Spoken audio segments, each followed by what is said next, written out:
ត្រូវក្រោកឡើងសេចក្តីផ្ដើមនៅក្នុងជីវិតរបស់មនុស្សគ្រប់រូបគ្មាននរណាម្នាក់អាចរស់នៅដោយគ្មានការបរាជ័យឬការដួលរលំបានឡើយ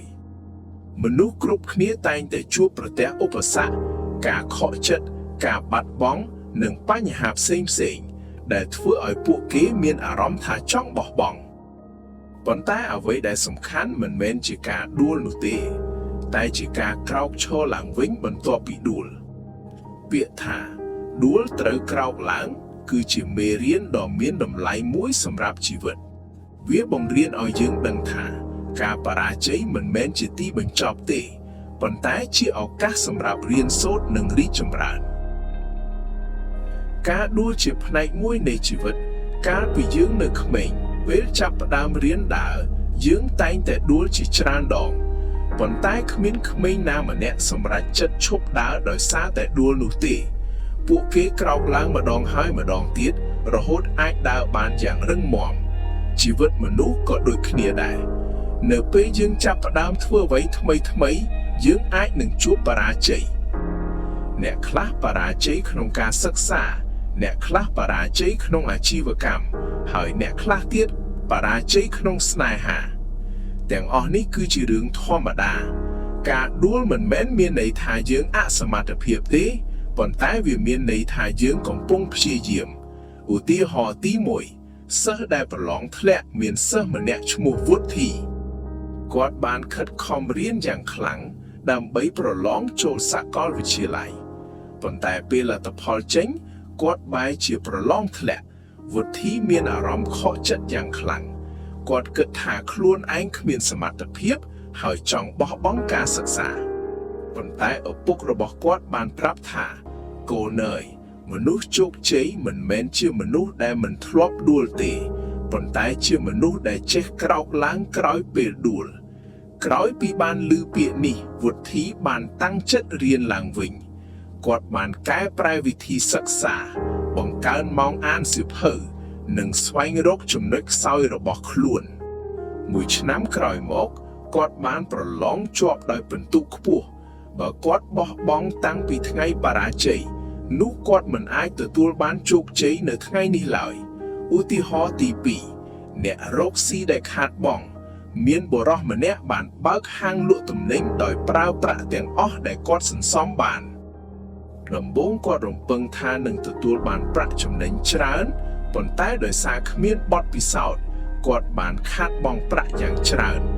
មនុស្សជាច្រើនបានសើចចំអកនិងនិយាយថាគាត់មិនសមធ្វើជាអ្នកជំនួញទេប៉ុន្តែគាត់មិនបោះបង់ឡើយគាត់បានសិក្សាពីការគ្រប់គ្រងអាជីវកម្មរៀនពីកំហុសរបស់ខ្លួននិងចាប់ផ្ដើមម្ដងទៀតប៉ុន្មានឆ្នាំក្រោយមកអាជីវកម្មរបស់គាត់បានរីកចម្រើនយ៉ាងខ្លាំងអ្វីដែលធ្វើឲ្យគាត់ជោគជ័យមិនមែនដោយសារគាត់មិនធ្លាប់បរាជ័យទេប៉ុន្តែដោយសារគាត់មិនព្រមបោះបង់ការបរាជ័យជាគ្រូបង្រៀនដ៏ល្អមនុស្សជាច្រើនខ្លាចការបរាជ័យព្រោះពួកគេគិតថាវាជារឿងអាក្រក់ប៉ុន្តែការពិតការបរាជ័យគឺជាគ្រូបង្រៀនដ៏ល្អបំផុតនៅពេលយើងបរាជ័យយើងអាចរៀនបានថាតើកំហុសរបស់យើងនៅត្រង់ណាតើអ្វីដែលយើងត្រូវកែលម្អតើយើងគួរធ្វើអ្វីខុសប្លែកពីមុនតើយើងគួរអត់ធ្មត់និងរឹងមាំប៉ុណ្ណាមនុស្សដែលមិនធ្លាប់បរាជ័យអាចនឹងមិនទទួលបានបទពិសោធន៍ដ៏មានតម្លៃទាំងនេះឡើយកម្លាំងចិត្តក្នុងការក្រោកឡើងក្រោយពេលដួលមិនមែនជារឿងងាយស្រួលទេវាត្រូវការភាពក្លាហានការអត់ធ្មត់និងជំនឿលើខ្លួនឯងនៅពេលជួបបញ្ហាយើងត្រូវចងចាំថាការបរាជ័យគ្រាន់តែជាបណ្ដោះអាសន្ន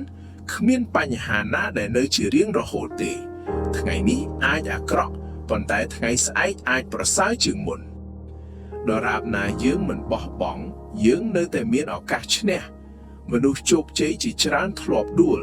មនុស្សល្បីៗជាច្រើននៅលើពិភពលោកសុទ្ធតែធ្លាប់បរាជ័យមុនពេលទទួលបានជោគជ័យ